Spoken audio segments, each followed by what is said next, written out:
आज हम दीवान गालिब की गज़ल नंबर 76 पढ़ेंगे। इसके अंदर दो ही शेर हैं और वो ये हैं।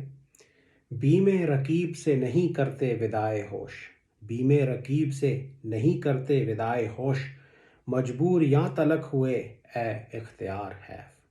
जलता है दिल कि क्यों न हम एक बार जल गए, जलता है दिल कि क्यों न हम एक बार जल गए, ए ना तमामी नफस शोला बार है। तो पहला शेर देखते हैं। कहते हैं बीमे रकीब से नहीं करते विदाए होश, मजबूर या तलक हुए है इख्तियार है।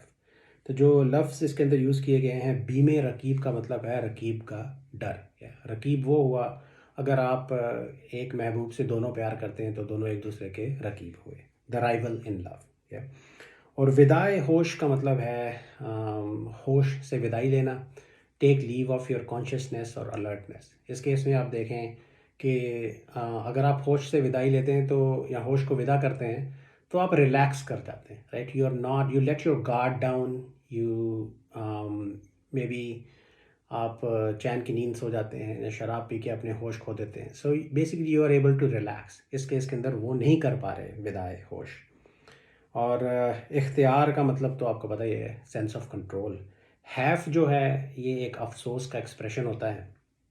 तो अपने इख्तियार से यहाँ पे वो इख्तियार को एड्रेस कर रहे हैं और कहते हैं बीमे रकीब से नहीं करते विदाए होश, मजबूर या तलक हुए ए इख्तियार है। वो कहते हैं हम इस कदर मजबूर हो गए हैं अपनी ज़िंदगी में, गालिब साहब कह रहे हैं, बेचारा आशिक इतना मजबूर हो गया है कि वो उसको हमेशा रकीब का डर लगा रहता है और इस वजह से वो कभी भी रिलैक्स नहीं कर पाता। वो अपनी कॉन्शियसनेस, अपनी अलर्टनेस को कभी भी विदाई नहीं कर पाता, राइट।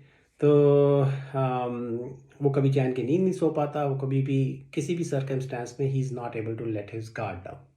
उसको हमेशा ये लगा रहता है कि अगर मैं सो गया या मैं अपने होश खो बैठा तो कहीं रकीब जो है वो महबूब के करीब ना आ जाए, या रकीब मेरे को ऐसी स्टेट में ना देख ले, या कोई मेरा ऐसा सीक्रेट ना उसको पता चल जाए जो कि वो मेरे अगेंस्ट यूज़ करे, महबूब और मेरे बीच दूरी बढ़ाने के लिए या फिर दुनिया में मेरी रुसवाई करने के लिए, राइट।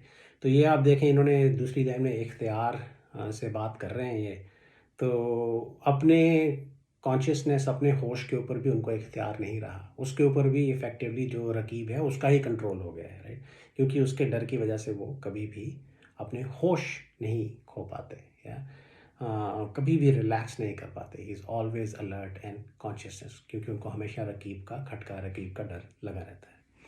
बीमे रकीब से नहीं करते विदाए होश, मजबूर या तलक हुए ए इख्तियार है।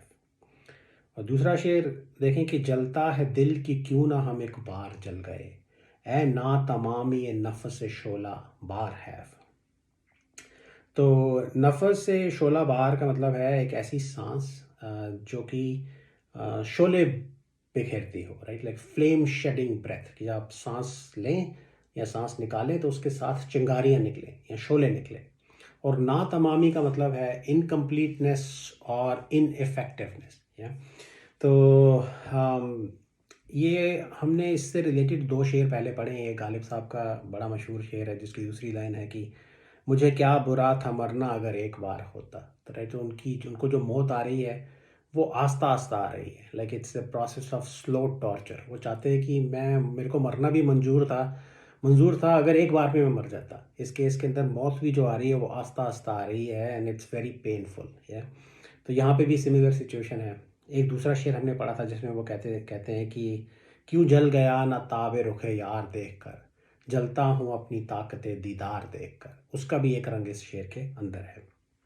तो हो ये रहा है कि उनके अंदर आग लगी हुई है, उनका दिल जो है वो जल रहा है और जब वो सांस निकालते हैं तो उसके साथ चिंगारियाँ निकलती हैं। लेकिन वो चाहते हैं कि उनको एक बार में मौत आ जाए, राइट, पूरा उनके दिल के अंदर भरपूर आग लग जाए, राइट, और कि वो एक बार सांस लें और पूरी आग उस सांस के साथ बाहर निकल आए और उनकी ज़िंदगी ख़त्म हो जाए। ऐसा नहीं हो रहा। दिल जो है वो घुट घुट के आस्ता आस्ता जल रहा है, उनकी सांसें भी रुक रुक के आ रही हैं, उन सांसों के साथ भी चिंगारियाँ निकल रही हैं, आस्ता आस्ता निकल रही हैं। इस सिचुएशन को उन्होंने ना तमामी नफस शोला बार बोला, राइट, कि ऐसी सांस उसको आ रही है जो ना तमाम है, राइट। शोले तो वो बिखेर रही है but it's incomplete, it's ineffective. जो मौत उनको चाहिए कि एक ही बार में दिल जल जाए, पूरी आग सांस के साथ बाहर निकल जाए और मर जाए। नहीं हो रहा ऐसा है। तो जलता है दिल कि क्यों ना हम एक बार जल गए, और इस सिचुएशन के ऊपर उनका दिल जो है वो जल रहा है, right. His heart he wants a fast death, पर उनको वो नहीं मिल रही। तो he is burning up in like degrees and increments, it's slow torture, it's slow death. और like that's a very painful situation for him. अच्छा, अब मैंने कहा कि इसके अंदर और भी बहुत सारे रंग जो हैं वो छुपे हुए हैं। अब आशिक जो है वो क्यों जलता है, राइट। उसके मल्टीपल रीजंस हैं। एक तो ये कि वो चाहता है कि वो जल जाए, राइट, वो कम्प्लीटली जल जाए, ख़त्म हो जाए इश्क की राह में, लेकिन वो ख़त्म नहीं हो पा रहा।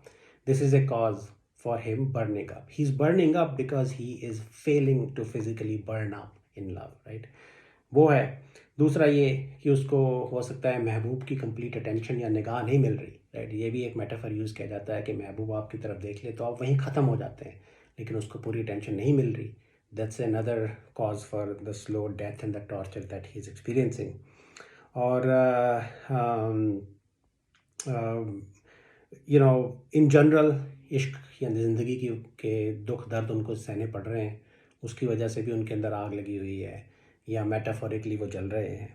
तो इन जनरल सिचुएशन ये है, मल्टीपल रीजंस, मल्टीपल रंग हैं इस शेर के अंदर।